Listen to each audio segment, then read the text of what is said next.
नमस्कार मित्रांनो, स्वागत आहे तुमचं फिरत्या गोष्टीमध्ये। कालचा अख्खा दिवस बिहार निवडणुकीच्या निकालामध्ये गेला असेल। आता या निकालाची चर्चा काही करत बसायचं नाहीये, पण या निकालावर मला थोडंसं बोलायचं आहे, ते म्हणजे महिला मतदान।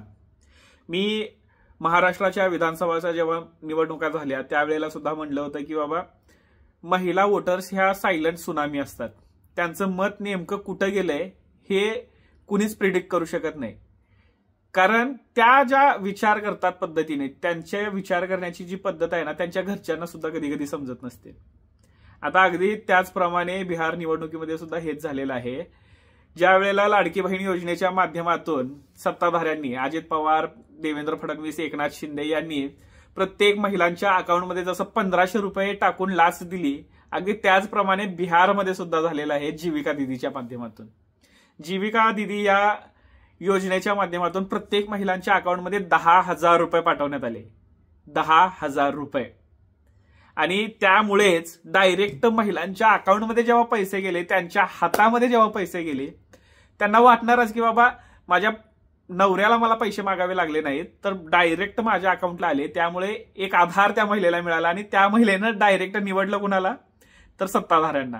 कारण 20 वर्षाच्या काळानंतर कोणतंही सरकार वैतागतं किंवा जनता वैतागते त्या सरकारला, तरी सुद्धा नितीश कुमार यांना त्यांनी निवडलं फक्त आणि फक्त कशामुळे, तर 10,000 रुपये अकाउंटला पडले। आता बिहार सारख्या ठिकाणी जर तुम्ही एका महिलेच्या अकाउंटमध्ये महिन्याला 10,000 रुपये देत असाल किंवा वर्षाला 10,000 रुपये देत असाल, तर तो केवढा मोठा आधार आहे याचा विचार करा।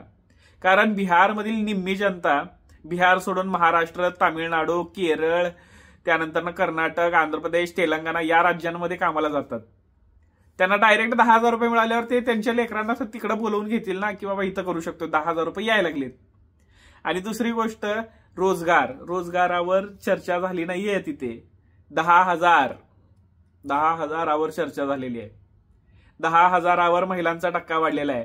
आणि एक सर्व्हे सुद्धा समोर आला होता 1963चा, ज्यामागे प्रत्येक 300 पुरुषांमागे फक्त 180 महिला मतदान करायचे। आणि आजची परिस्थिती अशी होती की प्रत्येक 300 महिलांच्या मागे फक्त 180 पुरुषांनी मतदान केलेलं आहे।